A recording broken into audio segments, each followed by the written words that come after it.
Du réseau Sourds et Santé. Merci de nous en parler, Benoît, s'il te plaît. Merci. D'abord, avant de commencer, donc, juste en préambule, vous dire que la surdité, c'est un handicap très particulier. Vous voyez que depuis le début de la journée, il y a des interprètes qui sont là. Alors, la plupart d'entre vous pensent que les interprètes sont là parce qu'il y a quelques sourds qui sont assis là. Mais en fait, ils sont tout autant là pour vous que pour eux, parce que si eux, les sourds, prennent la parole, vous aurez besoin de l'interprète aussi. Donc vous voyez, c'est ce qui fait la spécificité du handicap surdité, c'est qu'il est partagé, et que ce qui nous sépare, c'est une différence de langue, et donc c'est assez particulier, et je pense que de ce fait-là, on ne peut pas le comparer aux autres types de handicap, notamment pour ces spécificités-là. Les sourds qui s'expriment en langue des signes en France, c'est à peu près 1/1000 de la population. Donc pour le Nord-Pas-de-Calais, à peu près 4000 personnes. La langue des signes est reconnue en France depuis 2005, par la loi de 2005, et en théorie, les services publics, notamment les services d'accès aux soins, les structures publiques d'accès aux soins, doivent mettre de l'interprétation à disposition des sourds qui consultent. Ça reste très théorique, et voilà, on essaie justement de pallier à ça.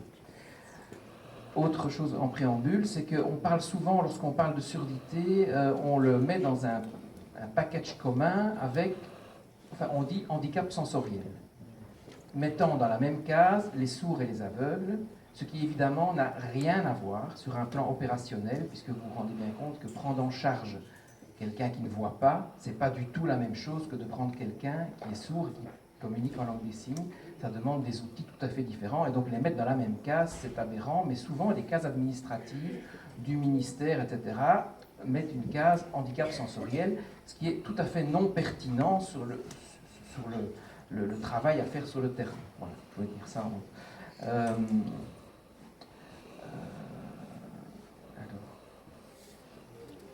Alors, par rapport à la je disais, les cases handicap sensoriel, il y a une catégorie particulière d'aveugles que nous voyons, qui sont les sourds aveugles.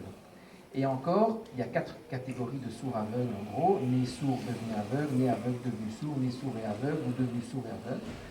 Et nous ne voyons que ceux qui sont nés sourds et devenus aveugles. En l'occurrence, souvent, les maladies, le syndrome de Usher et les problèmes de rétine pigmentaire.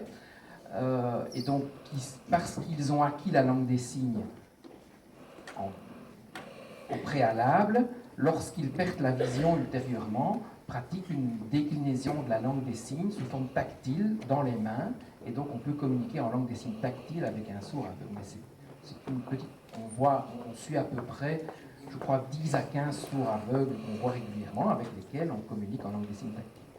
Sinon, pour le reste, on n'est pas du tout concerné par les aveugles. Alors, le recrutement du réseau Sourds et Santé, pour vous donner une idée du nombre de sourds qu'on touche aujourd'hui,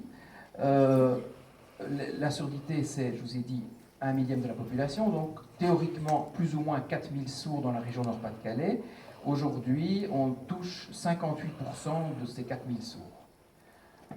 Alors, je ne sais pas, il y en a peut-être un peu plus que 4000, mais voilà. Donc ça donne une idée quand même, pratiquement 60% des sourds sont amenés à consulter dans le cadre du réseau Sourds et Santé. Qu'est-ce qu'on fait dans le cadre du réseau Sourds et Santé? La partie principale de notre activité, c'est de permettre l'accès des sourds locuteurs de la langue des signes à la santé, et donc de la mise à disposition d'interprétations français langue des signes, comme les interprètes que vous voyez là, qui sont des interprètes diplômés, Bac+5, c'est une formation universitaire, et également, alors ce qu'on appelle nous des intermédiateurs, c'est-à-dire des collègues sourds qui assurent une fonction d'intermédiation. Qu'est-ce que c'est? C'est parce que un bon nombre de sourds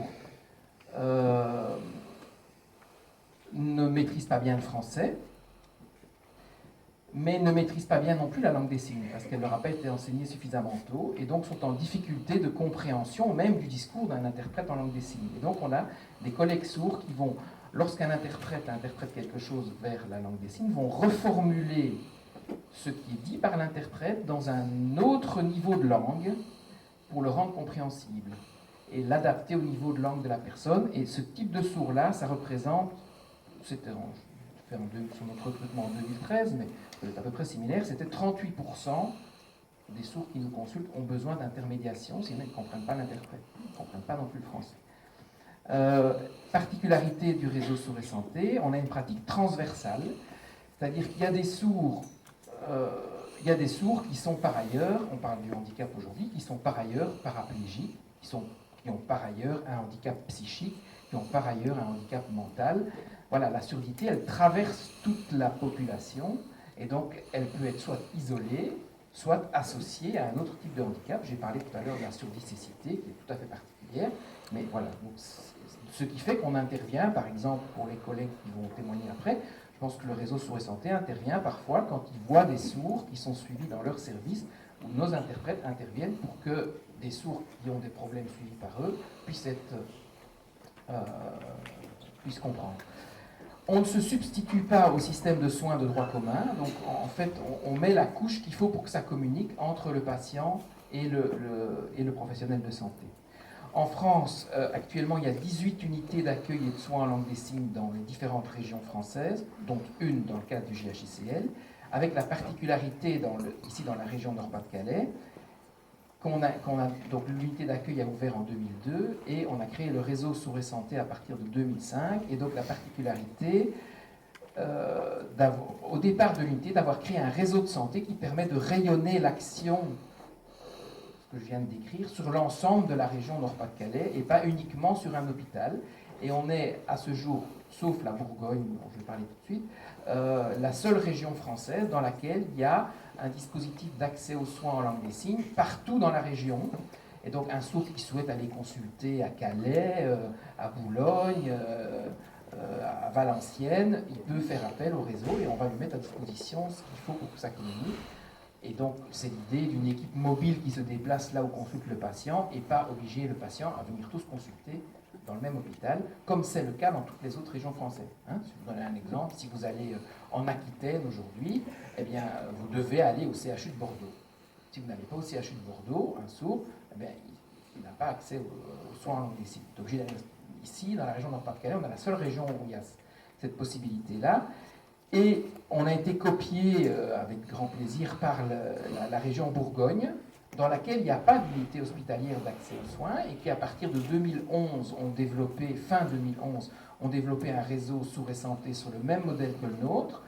Ils ont d'ailleurs pris nos dossiers, voilà, qu'on a passé pour copier ça. Et donc, ils ont, après 2 ans et demi de fonctionnement, ils avaient un recrutement sur leur région qui était 2 fois supérieur à certaines régions où il n'y a qu'un hôpital. Donc ça montre que la logique du fonctionnement en réseau est très pertinente. Alors, je m'étais demandé comment, parce que souvent les gens ne comprennent pas très bien cette problématique-là, je vais juste donner 3 tout petits exemples de situations pratiques qui se sont passées dans les quelques semaines qui précèdent et qui vont chaque fois me permettre de rebondir par rapport à une problématique spécifique.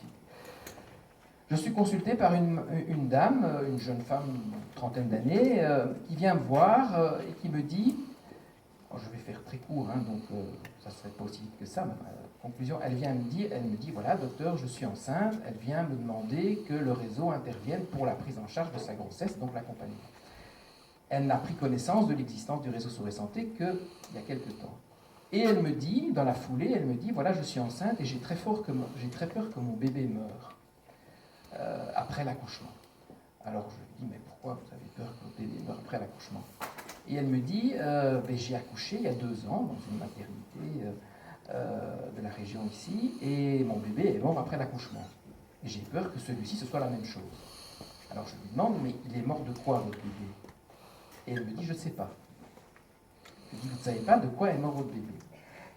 Donc c'est assez surprenant. Donc, un peu avec quelques difficultés, je téléphone à l'équipe qui l'a pris en charge, où on me dit, mais aussi, elle sait très bien, on lui a expliqué, elle a été vue, elle a été dans un groupe de parole. Enfin, je lui dis, écoutez, elle me dit qu'elle ne sait pas pourquoi il est mort, je ne pense pas qu'elle invente ça, je pense qu'elle n'a pas... Oui, d'ailleurs, il y avait une infirmière qui faisait interprète et qui a interprété tout, et donc elle savait tout. Voilà, tout le problème des gens qui font interprète et qui ont peut-être une formation de langue des signes de 15 jours, 3 semaines, et qui n'ont pas le niveau de langue des signes qu'a un interprète professionnel. C'est comme si vous alliez suivre un cours d'arabe pendant 15 jours, et puis qu'on vous demandait, après 15 jours de cours d'arabe, d'interpréter en arabe pour une consultation en arabe. C'est pas possible. Donc voilà. Et donc cette maman, depuis 2 ans, se demandait pourquoi son bébé était mort. Après, on peut expliquer les choses. Autre, c'est la problématique donc des faux interprètes. Autre situation, encore plus récente, là c'est il y a 15 jours, je suis ici en consultation et la secrétaire me téléphone et elle me dit à quelqu'un qui n'a pas rendez-vous, qui voudrait être vu rapidement. Bon, je vois la dame. Elle me dit, voilà, j'avais mal au sein il y a 15 jours, 3 semaines. Je suis allé voir la gynécologue près de chez moi, c'est près de Lens en l'occurrence, qui m'a prescrit une mammographie. Enfin, je ne sais pas ce que c'est une mammographie, mais elle me dit qu'il m'a prescrit des radiographies, voilà. Et je suis allé faire des radiographies, et à la sortie du cabinet de radiographie, on lui a donné des clichés, le compte-rendu, et on lui a dit, vous devez reprendre rendez-vous avec le gynécologue qui vous a prescrit l'examen. Évidemment, on lui a mis le numéro de téléphone, évidemment, elle ne peut pas téléphoner.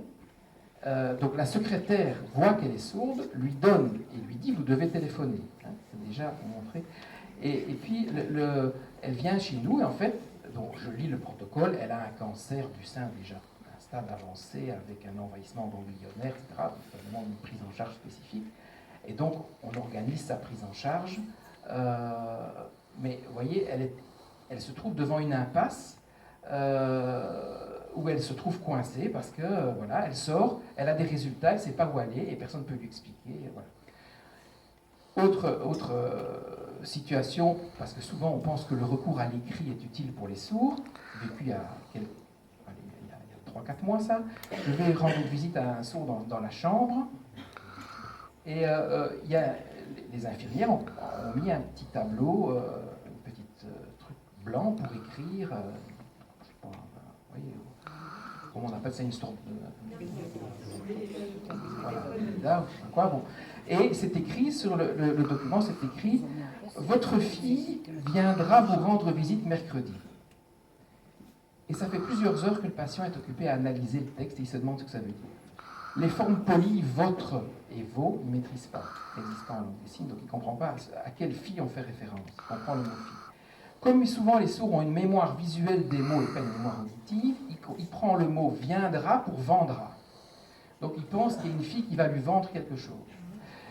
Et donc, vous voyez, ça rend la phrase totalement incompréhensible.